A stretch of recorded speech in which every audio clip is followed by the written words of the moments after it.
Heavenly Father, Divine Mother, friend, beloved God, beloved Masters, Jesus Christ, Babaji Krishna, Lahiri Mahashai, Swami Sri Yukteswar Ji, beloved Guru Paramhansa Yogananda Ji, saints and sages of all religions, and our dear friend Swami Kriyananda Ji, we humbly bow before you all. We invite your presence, the spirit of your teachings and your grace to guide us in our daily efforts, to feel your presence in deep divine silence and to channel that presence through our prayers, through our actions, out into the world. Om Shanti. Welcome once again, everybody. And as Barakiel was saying, it's very interesting, actually. You might say on one level, he was saying that, we have to talk about silence. And silence is a sermon in itself, as many great masters have shared. But then comes the question, well, what is silence? Imagine you're outwardly silent, but inwardly there's a lot of thoughts, turmoil, or you're having this urge to speak. Well, that's of course, or like the teacher sometimes will tell a noisy class, be quiet. Is that silence? And suddenly people are silent. And on one level, it is somewhat silent. But I want to share this, one of my favorite quotes. Some of you who perhaps heard this before, you will remember this beautiful quote of the Saint Ramana Maharishi, who Yogananda ji had met, and his approach was Jnana Yoga. And actually, he was in silence for 12 years, meditating in a cave before he came out and shared with others. And this is it's not an unusual practice. There were periods in Yogananda ji's life, Swami ji's life, where they were in deep meditation, whether in a cave or in some seclusion somewhere. And outward silence helps a lot. So anyway, this was the quote by Ramana Maharishi. He said, silence is the perennial language which is often interrupted by speaking or by talking. That I'm sure you've had this experience in the presence of perhaps your parents or a sibling or somebody, especially, let's say, a good friend. Or if you had the blessing of being in the presence of a saint, that they understand silence. They sometimes just say what you were thinking. I remember about 10, 11 years ago, I had the good fortune of being in the presence of Maunima. She was said to be the most advanced disciple of Neem Karoli Baba. And her son had been coming to our ashram a few times, so we became friends. And he just called me impromptu one day and he said, Ma is going to be in Pune. So I took a few friends and we all went to see her. Now, here was the interesting thing. She had already by that time been in silence for over 60 years, total silence. Her guru had actually one time told her, you should be in silence. And her son told me, he was next to her, he said, she didn't say yes. She just went in silence. And you might say it was extremely strict on one level, her obedience outwardly. She just adopted silence in that moment. But what was very sweet, you might say, of course, I had that feeling in Swamiji's presence too.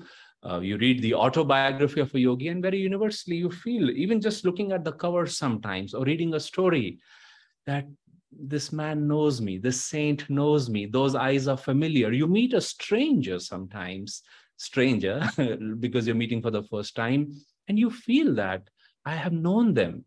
And Kriyananda ji said that comes because there is something that could be spoken outwardly, but then there is, like I felt with Ma and Swami Kriyananda ji, that there was deep silence. And not only did I enjoy that silence, she was sitting in a room, there was deep upliftment around her.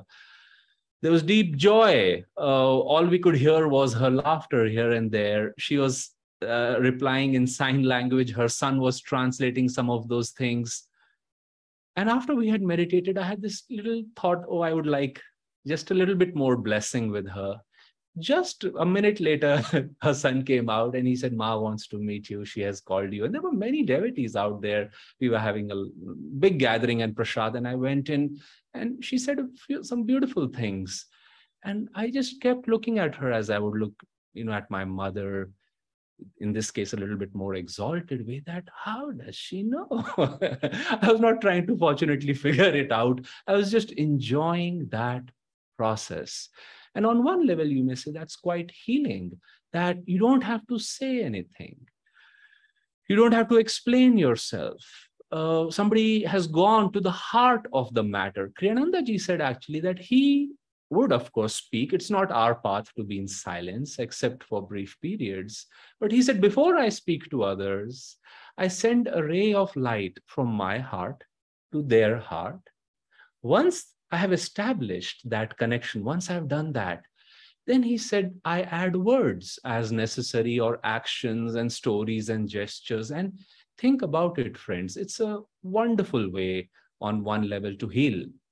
I want to share a story of course, now healing for the healer, for the person for whom we are praying. Silence is important for both those things. Like they say, physician, heal thyself. That first, on some level, we have to use silence to saturate ourselves. Ma could give us that level of peace and upliftment because she was saturated. Like, think of a rasagulla or gulab jamuns. She was dripping with the fruits of silence, of meditation, of God contact.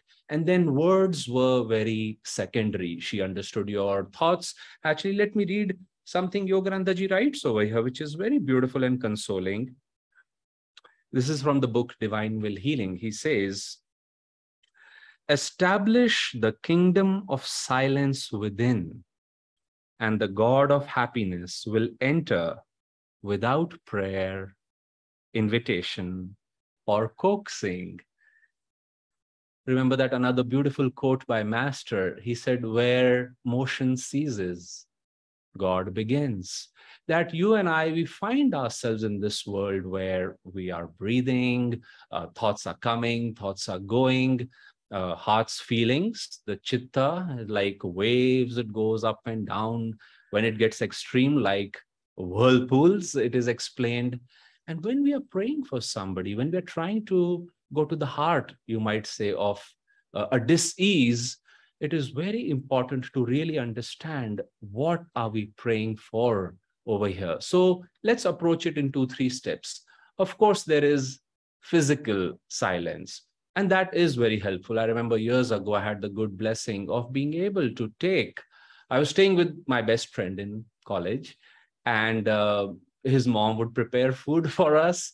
So there was nothing for me to actually talk about and talk. I was preparing for an exam and I could take extended periods of silence. And I was amazed with each passing day how much I just felt better and uplifted, joyful. And because this person was my best friend, there was hardly anything to speak about. We would look at each other, not even make too much eye contact. And there's just like, aren't we both doing wonderfully well? And like, again, it's a language, but it doesn't have to be spoken. True hearts can feel that. I'm sure anybody who spent enough time with a good friend or your spouse, they say with time, you rarely need to talk. You just understand. You just understand. A good teacher will immediately sense how a child is feeling. I remember one time entering a class, and because I've had some medical background, I saw a student, and she had come much before time, and she was very quiet in a unique way. And I just went up to her and I started a conversation trying to bring her out. It was a very sad silence that she had on herself. I started talking and I said, how are you? She said, my husband has taken some classes, so now I have come to take the classes. I said, that's wonderful. How are they going? They're going very well. So she would say something and immediately go back to silence. Then I said, I should ask, how are your children? And she said, I have one child. I said, okay, that's wonderful. And I said, everything good at home? Anyway, I just asked once or twice. And then I had asked all the basic questions you would ask somebody you're meeting for the first time. And then I just sat there and she just said, I had one more child, but I lost him in miscarriage. Now that was very interesting because of my medical background, and I helped with deliveries and uterine surgeries and such. The moment she said that, it took me back some years ago, and I said, that's the look she had. It's a unique kind of sorrow. I don't know how to describe it, like an aura or a certain sadness or silence of that trauma. But it just required for me to be silent in my own heart. If I was going about the restlessness or what's happening, what's not happening, I would have missed that this person is trying to heal herself through meditation, through satsang, of a very deep trauma. And the moment she said that, then I was able to talk about that a little bit more. Another time I remember a very wonderful student of mine. She was a yoga student. And she came and she said that she said, doctor, my daughter has severe sinusitis. Can you give her a good antibiotic? In this particular town, you wouldn't get the antibiotic. There was only one pharmacy and one hospital. I was working there. And she said, can you give her a good antibiotic? I said, so basically you've made the diagnosis and you've come to me for the prescription. I was joking with her. And she said, no, but she gets this kind of attack since childhood. So we know what is happening. But I was thinking, why is a teenager repeatedly getting such severe sinusitis that she needs a high-end antibiotic? And in these situations, it's good to keep yourself a little bit removed from that restlessness outside. And I pray to Master in these situations that, can you help me? Can you guide me? And I instantly felt I should ask if she eats chicken. And actually the thought was, ask how much chicken she eats. Well, that's a strange question to ask for somebody who has come with a nasal problem, nose blocked. But I nonetheless asked her. And the moment I asked that, it's like everything else was forgotten. And this lady said, well, she eats only chicken, morning, afternoon, and evening, sometimes without rice or chapati. Well, I instantly knew that nasal secretions or discharge sinusitis is a buildup of toxins because of too much toxin built up because of non-veg food. So you see, then I was able to recommend a diet, give her an antibiotic in the moment. But later she came out and they said she never had that problem. But you see, the severity of her situation was such that she was soon diagnosed with a benign ovarian tumor because of excessive hormones that come because of excessive chicken eating. Chicken is laden with pesticides and hormones sometimes.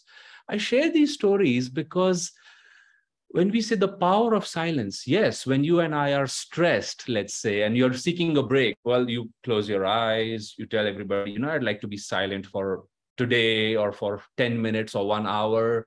You perhaps go on a long vacation. Now, that is a good start. And we all need that. You might say we go into silence every night when we go to sleep.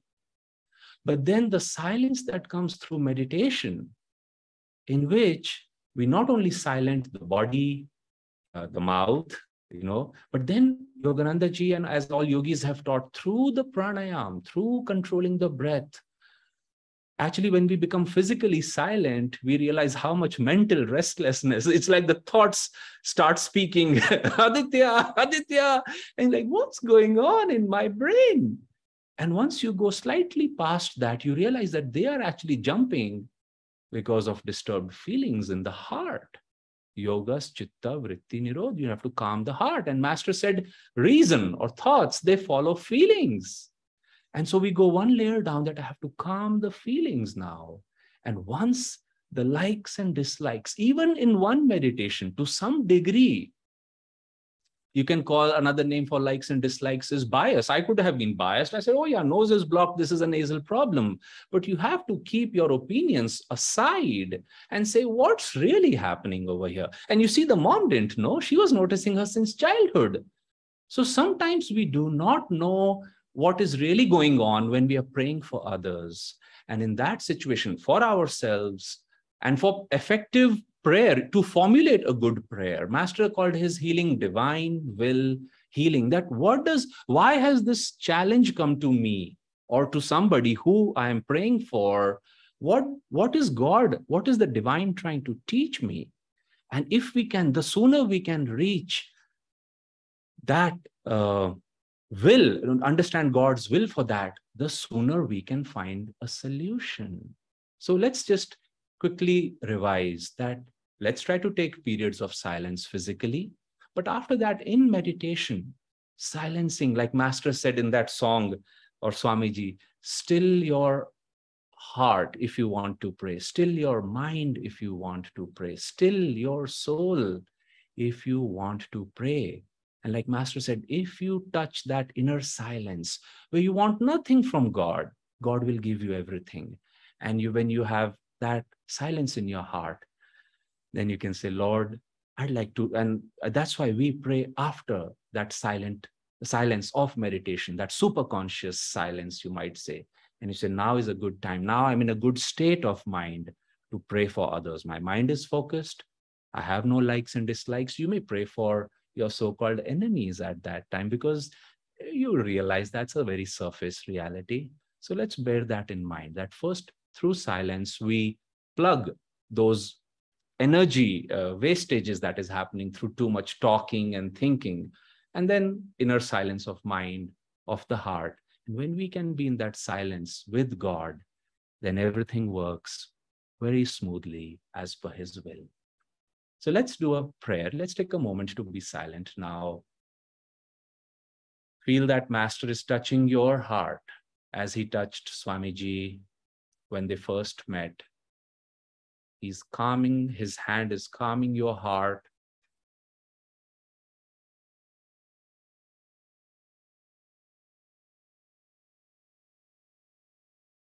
Now, serving as instruments.